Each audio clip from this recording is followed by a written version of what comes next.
Are you an IMG wondering whether to strike? We're only going for the third round of strikes, and it's only going to be my first time to actually take part. In this video, I'm going to explain why didn't I strike before, who are the people who cannot strike, or in what cases might it be risky, and also how to support if you can't necessarily strike.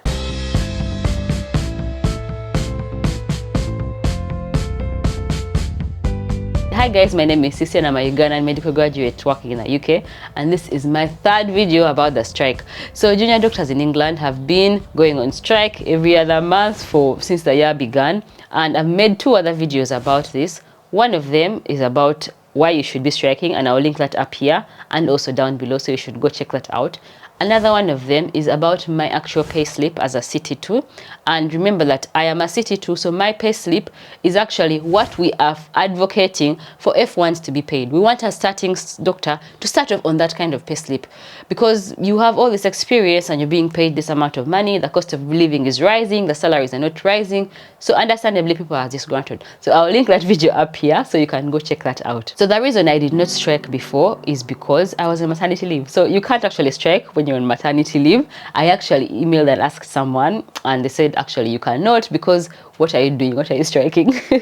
My thinking was that maybe you can say deduct my salary for that 1 day or 2 days, and then that way I've participated. But they were like, yeah, that doesn't make, there's not much impact. The point is to disrupt the system in a way to show that actually you are essential and you are needed, and if you're not there, then things suffer. Can you imagine that we actually have to do this? So in other words, they don't necessarily appreciate our importance as junior doctors.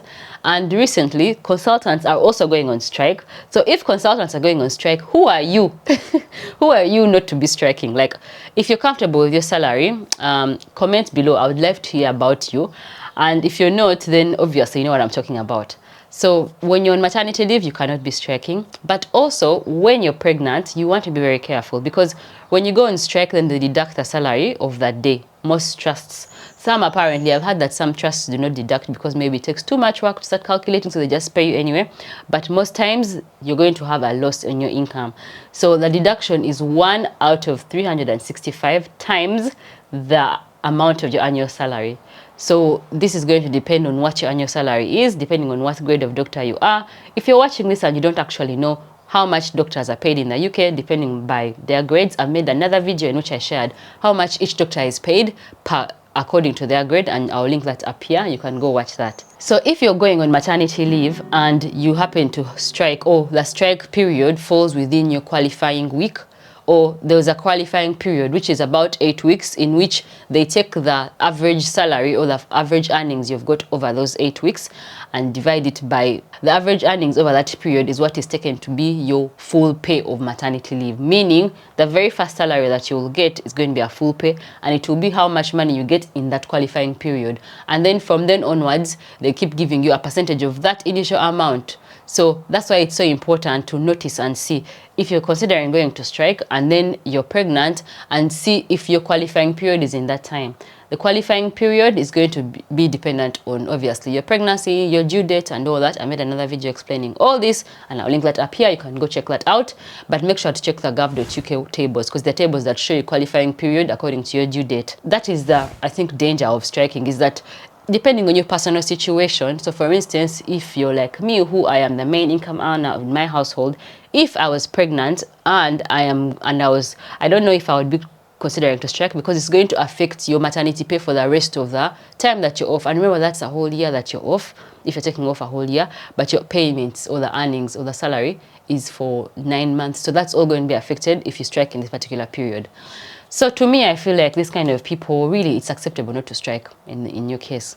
Alternatively, those people who feel like they cannot afford to strike, and obviously we don't know your situation. Some people are in a lot of debt, some people have all kinds of problems, and they really cannot afford even 1 day, 2 days of strike. So for these people, I would say that, number one, if you really cannot, consider if you can apply for the BMA fund. So the BMA has a strike fund which has been made specifically to help doctors who cannot afford to strike but would want to take part and support the cause. So in order to participate, you must be a BMA member, and then you must also provide the proof that this is the loss that you've had, because when they don't pay, they're going to they're going to give you some evidence. So you have to show that to the BMA people, and then they will be able to pay you that money back. So that way your income has not been affected. Alternatively, I was also thinking that someone who can't afford to strike probably can't even afford to pay for BMA membership, in which case my advice is to obviously consider your own personal situation and see what you can. But ways that you can help without necessarily taking part is, number one, you can tell other people about it, encourage the spirit of like, let us all be in this together. You don't have to say that you're not going to strike, but you can just join into, like, join us in our feeling of we're fighting for our rights and all that. You don't have to be telling other people that you're not going to strike, because then you might be encouraging others not to strike. Another way is by when your employer asks you, because they will ask you, or they might not, but for me, I've been asked at work, and they ask you, are you going to strike? And the answer should be that you don't know. Just don't say, no, I'm not going to strike. Or even don't say yes, because it's just better to just say. In fact, they might not even ask you. Or if they ask you, they know that maybe they shouldn't be asking you. I'm not quite sure about it. If you know better, let us know. Are they allowed to be asking you? But I know that you shouldn't be telling them. If you're not striking, the way you can support is by saying that you just don't say the answer. You don't have to answer that. So for me, when I was asked, I said, I don't have to answer that, and I'm not going to answer. So that they plan for you not to be there. Because this planning for you not to be there is what is going to show that these people are actually needed. We can't afford not to have them. Another thing I've been seeing around is that some people are actually doing locum shifts on these industrial action days. And I obviously don't know everyone's situation. Some people have no choice. But if you have a choice, it's not really a good idea to be doing locum shifts on the day that people are trying to show that they need us, and then now you come up and start doing the job. I think that's really the opposite. It's like, if you can't strike, that's fine. But then going ahead and like pulling us in the opposite direction, it's like we're all maybe worrying about this way, and then now you're actively pushing us the other way. So do be considering that.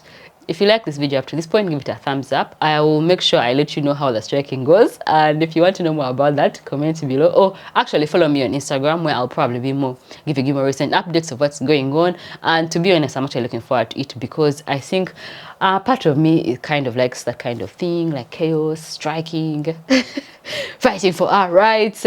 And yeah, I'm prepared to take a pay cut, because I've been on maternity leave, I've been on reduced income, and I survived. So why not for another month? And especially because it's for something that I really truly believe in. If you want to see what my actual payslip looks like, then watch this video here, in which I shared all about it and explained what the different things mean on an NHS payslip.